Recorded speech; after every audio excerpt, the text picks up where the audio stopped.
go through all of these women quickly.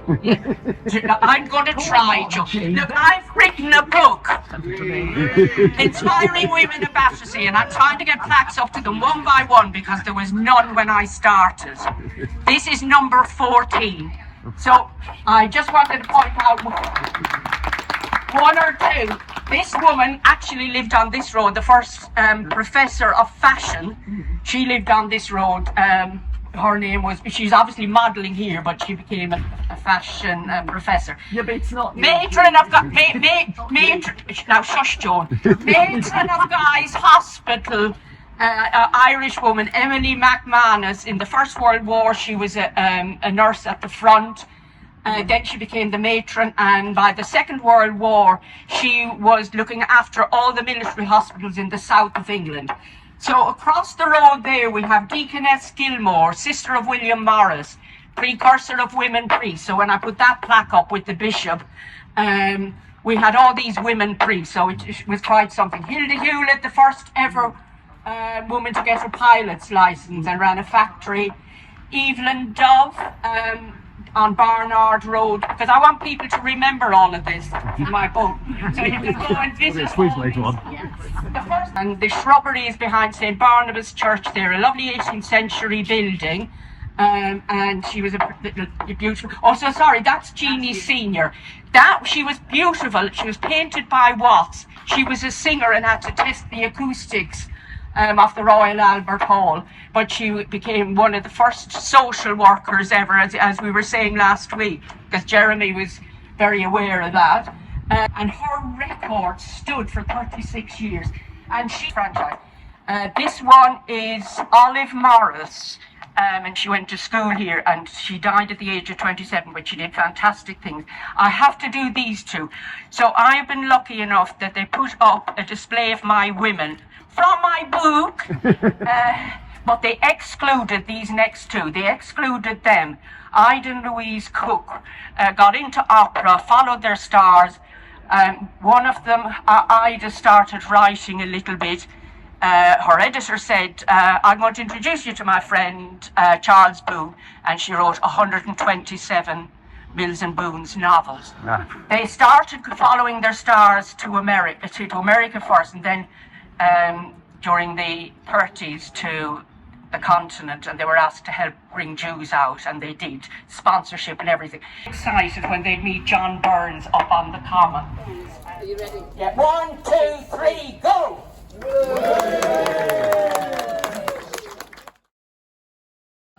25 years I've been writing a book about Elsa Lanchester. Not continually. I want to stress there was a gap of about 15 years. Right. So the book, as Jim says, is called Elsa Lanchester, Bride of the Hunchback. It should be out hopefully sometime later this year. It's being published by a very small specialist publishing house called Fab Press, which is basically a one-man band. So it's taken him a while to get it together. But if you want to keep track of it, if you follow me on X, which is Twitter in old money. If you follow me on X at Elsa Biog, then you'll be the first to hear when a publication date is confirmed, but hopefully later this year. And in the meantime, I post plenty of photos and newspaper cuttings and such like. I've brought a couple of short extracts from the book, one about Edith, one about Elsa, to give you a bit of context. So I hope you'll bear with me on this. Starting with Edith, or Biddy, as she was known. So Edith and Seamus were Elsa's parents, and before Elsa was born, they were a cause célèbre, the so-called Lanchester kidnapping case. In 1893, Biddy and Seamus became engaged. Their intention, however, was to live together as common law husband and wife, rather than go through a marriage ceremony. Miss Lanchester, who has always held advanced views, adopted the anti-marriage cult and resolved to carry out those ideas, reported the Times. She made no secret of this intention, which she proclaimed to all her friends. These all endeavoured to dissuade the young lady from taking such a course, but without effect. Living together, unmarried, was rare, and became rarer the higher one moved in Victorian society. There was a shame to it, and that shame rubbed off on the couple's families. There is no record of what Seamus's parents thought. He was a lowly manual worker, albeit an aspiringly self-educated one, and his father was a common bobby. In contrast, Henry Jones Lanchester was a renowned architect whose children were making their way through polite society. A radically political daughter taking up with a factory hand was bad enough, but for the two to dishonour their families by mocking the institution of marriage was intolerable. A few years earlier, it would never have happened. A few years later, it could have been ignored, but society was on the cusp of change. Biddy and Seamus were about to become an important legal precedent. By 1895, Biddy, a leading light in the Social Democratic Foundation, was renting rooms from an SDF member named Mrs. Gray at 72 Estey Road. I don't know where that is. It's just off Falcon Road. 72 Estey Road. After 2 years' engagement, Biddy and Seamus planned to set up home together as ersatz husband and wife on Wednesday the 23rd of October. As the fateful day approached, things came to a head. Seamus met with Biddy's brother, Henry Lanchester Jr., on the Tuesday and agreed to postpone the move a few days. On Friday morning, Henry turned up at Estey Road along with his brothers Fred and Frank, their father, and Dr. George Fielding Blandford. Mrs. Gray's daughter, Florence, answered the door and showed the quintet up to Biddy's rooms. Fielding Blandford, president of the Society for the Relief of Widows and Orphans of Medical Men, was an expert, such as there was in those days, in the field of mental health. In 1871, he had written, "Women become insane during pregnancy, after parturition, during lactation, at the age when the catamenia first appear, and when they disappear. The sympathetic connection existing between the brain and the uterus is plainly seen by the most casual observer." I thought you did. Fielding Blandford questioned Biddy closely on the marriage question, but she stuck to her guns, and eventually he left, declaring that he could do nothing with her. Outside, in a waiting brougham, he wrote up an urgency order for the immediate incarceration of Miss Edith Lanchester in a lunatic asylum. As Biddy wasn't pregnant, lactating, or menopausal, the cause of her madness was listed on the document as over-education. With the urgency order signed, the three young men grabbed their sister, binding her wrist with rope, but she was not going down without a fight.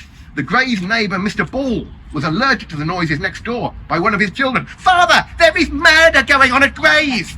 Ball rushed outside just in time to witness the brothers dragging their partially closed sister, kicking and screaming, into the bow.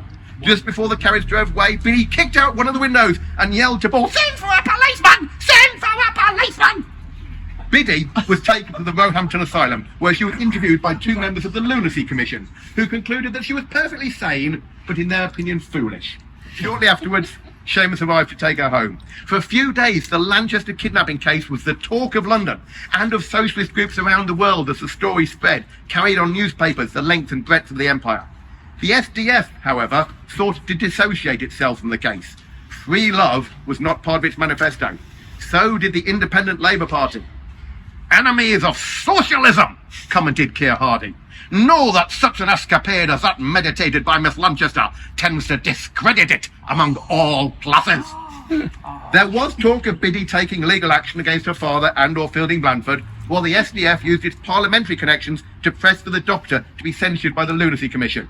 But Fielding Blandford had literally written the book on insanity, and for the Commission to condemn him would be to condemn itself.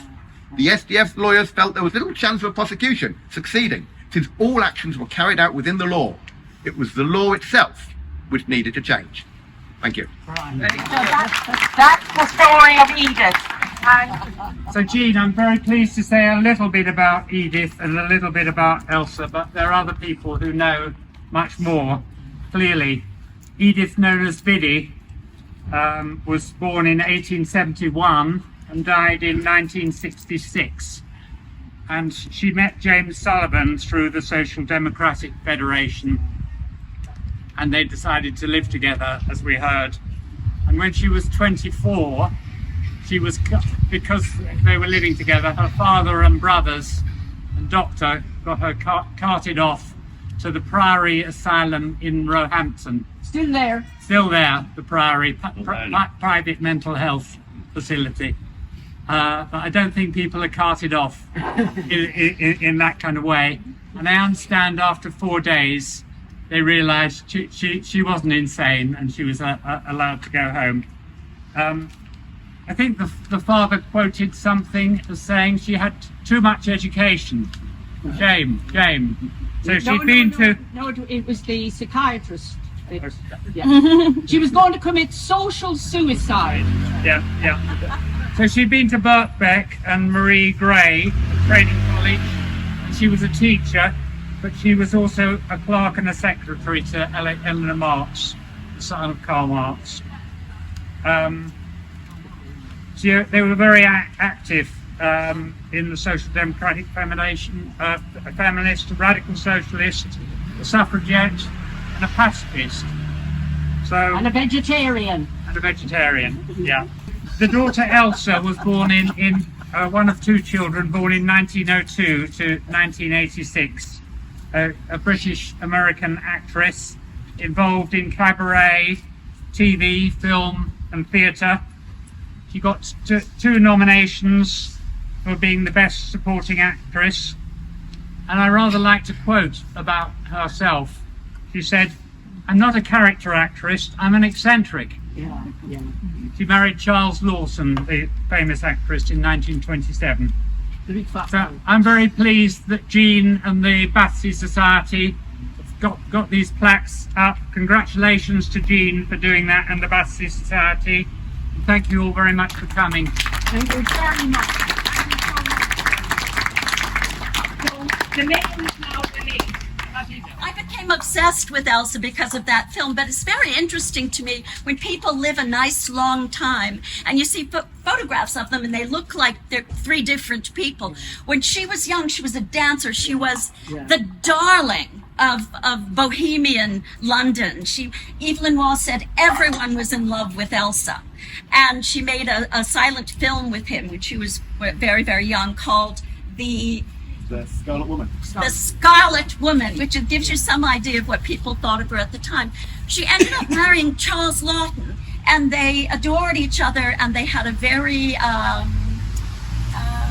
modern marriage. She found out he was gay a year after they were married. Well, yes. When a And- policeman knocked on the door and said, "This young man said your husband owes him for services." It was as straightforward as that. Yes. Let's be blunt about it. And the judge was either gay or really dumb, because he's said to Charles Lawton, "You shouldn't be so foolish with your money," you know. But anyway, he confessed to Elsa that he had been having sex with young men on their sofa, and she said, "That's all right, dear. We can get rid of the sofa." And they stayed married for 33 years, so they clearly adored each other. They were on the verge of divorce a few times, but they adored each other. They were family for each other. She came from a very eccentric family. He came from a very cold family, and Very Catholic. very Catholic, and she was very atheist. So they sort of took care of each other in that way. He was a huge hit on the West End, and so they ended up going to Hollywood. He was called to Hollywood, she was not, and that was sort of the rest of her life. He kept getting leading roles, and she would have a tiny little part in the film because she was married to him, and sometimes she would steal the film, like Henry VIII. She plays Anne of Cleves. She maybe has 4 minutes in it, and she's brilliant in it. Now, I'm sort of representing the American half of Elsa. She lived more than half her life in the United States, and she and Charles both changed their citizenship, mostly for tax reasons, I believe. And she did come back quite a bit. He came back to do Shakespeare, to do Lear and stuff like that, and she, once again, no parts for Elsa. And they would have come visiting here. Of course, they'd see Biddy here. Yeah, and then eventually Biddy moved to Brighton. Oh, only in 1946. Yeah. And lived a long time after Yeah. that. So Elsa had this cabaret. She was bored with being in films, and she went back to her sort of almost music hall roots in London. She used to go to the Clapham Grand. She did. And Mary Lloyd was her favorite performer. Vesta Tilly. And Vesta Tilly. So she liked the naughty stuff a little bit, you know.